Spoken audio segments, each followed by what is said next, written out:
Hi everyone! Today you'll get to see the French Riviera from high above. Isn't it just amazing when you get to a new place to get this kind of overview?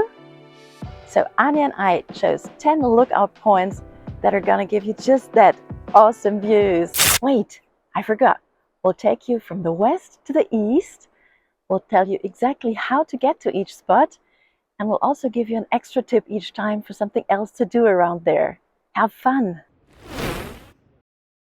Our first suggestion for you takes us to Cannes. When you come to the festival city, you just have to walk up to the old town called Le Suquet to catch this view. Wear comfy shoes and take your time. Once up here, you can relax on one of the benches and take in the scenery. All of Cannes stretches below you. The old harbor, the film festival building, the Croisette starting behind the Palais des Festivals, and of course you can see the small islands just off of the coast, the Île de l'Érins. By the way, a pretty fun and more comfortable way to get up to the old town is to ride the tourist train that leaves right next to the old harbor.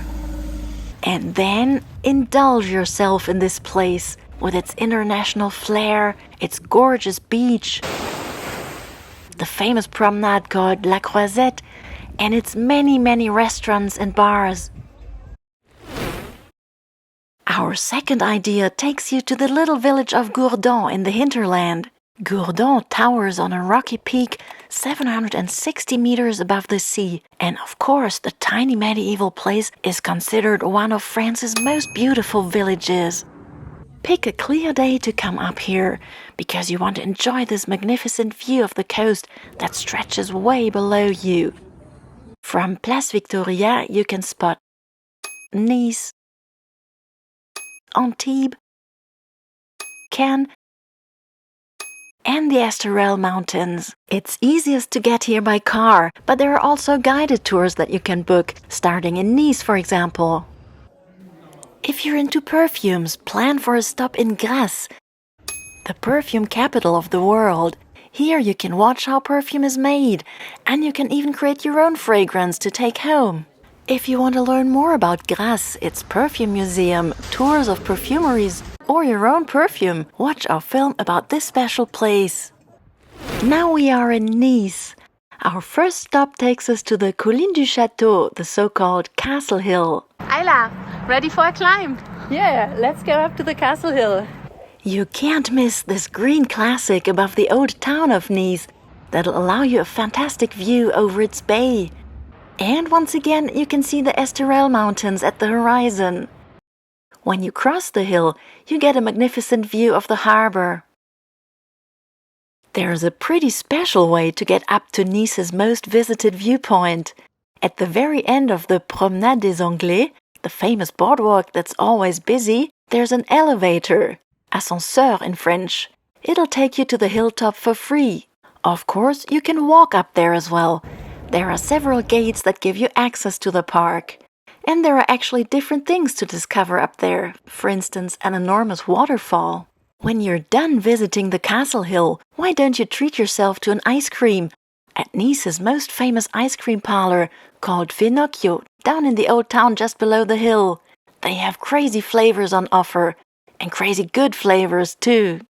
And now, get ready for an even greater view of Nice. Follow us to Mont Boron. This is a parking lot that will give us access to two great views. We'll look down to Nice on one side, and we'll look down to Villefranche-sur-Mer on the other side. Let's check out the first lookout point right here, where all of Nice lies at your feet. Wow! So you didn't know this place?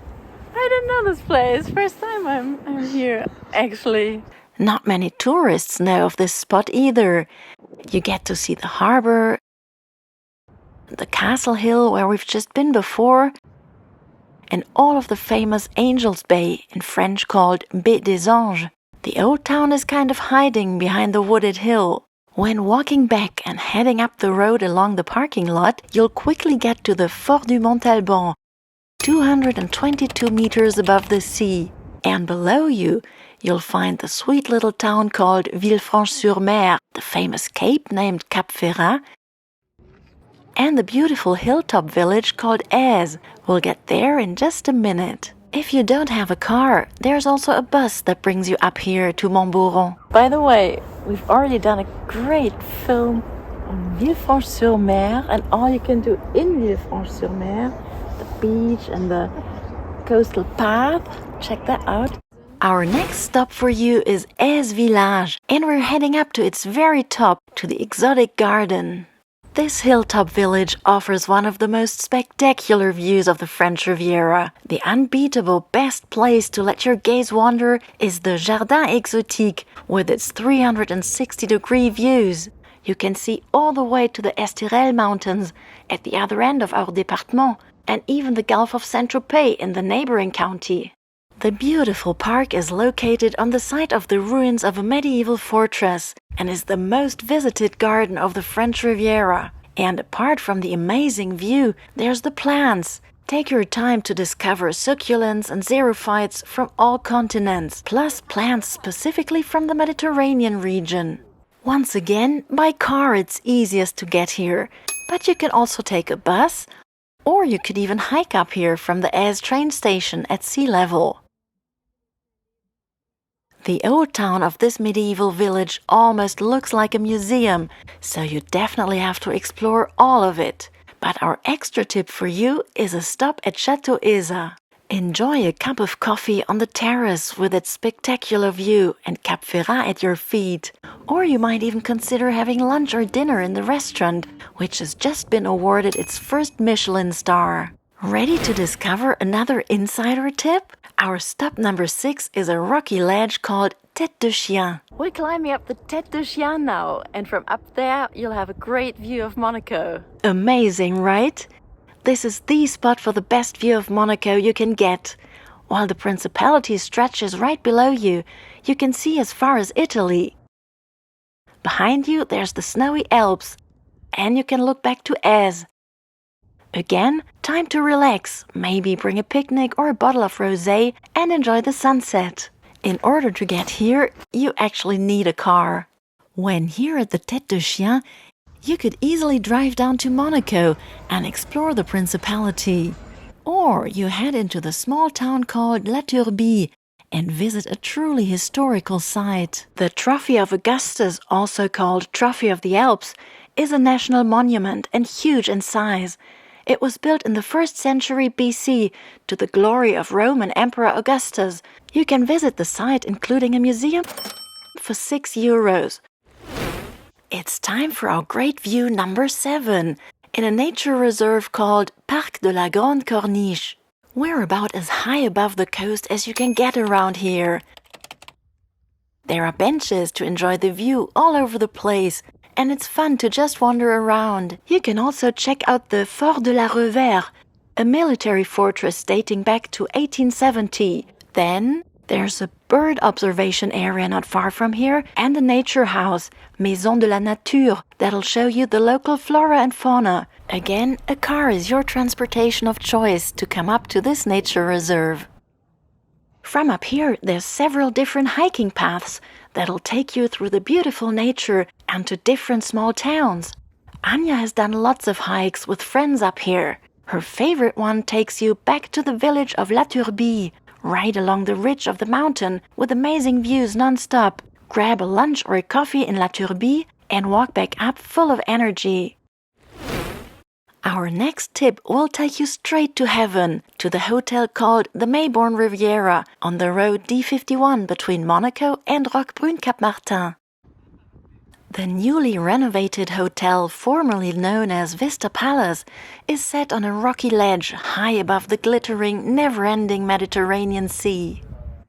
To take in the majestic view from Italy to the east, Roquebrune Cap Martin below you, and Monaco a little further to the west, all you need to do is get a drink or have a meal, even if it's not exactly cheap, obviously.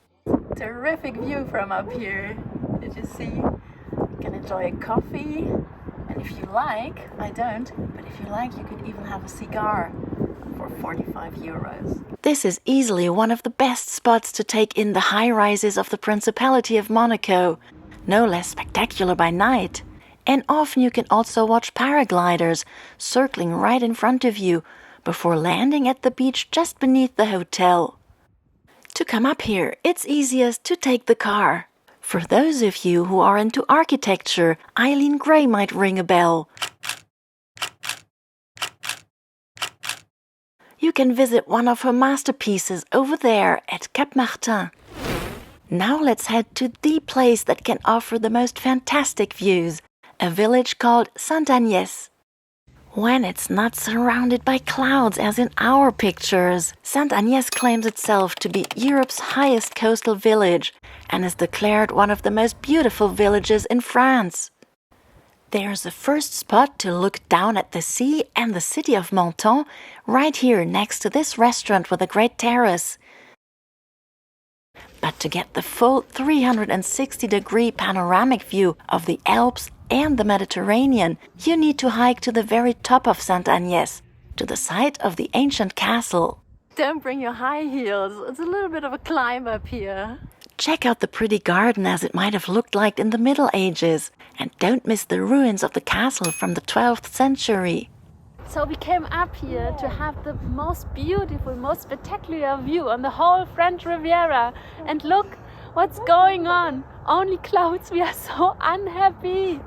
It's sort of pretty as well, but I really would have preferred to show you the view. So you make sure to wait for sunny weather and then take your car or a bus up here. You should definitely check out Mont after your visit to Sainte-Agnès. With its Italian-looking old town and Belle Époque villas, Mont is the picturesque last stop on the French Riviera before crossing over into Italy.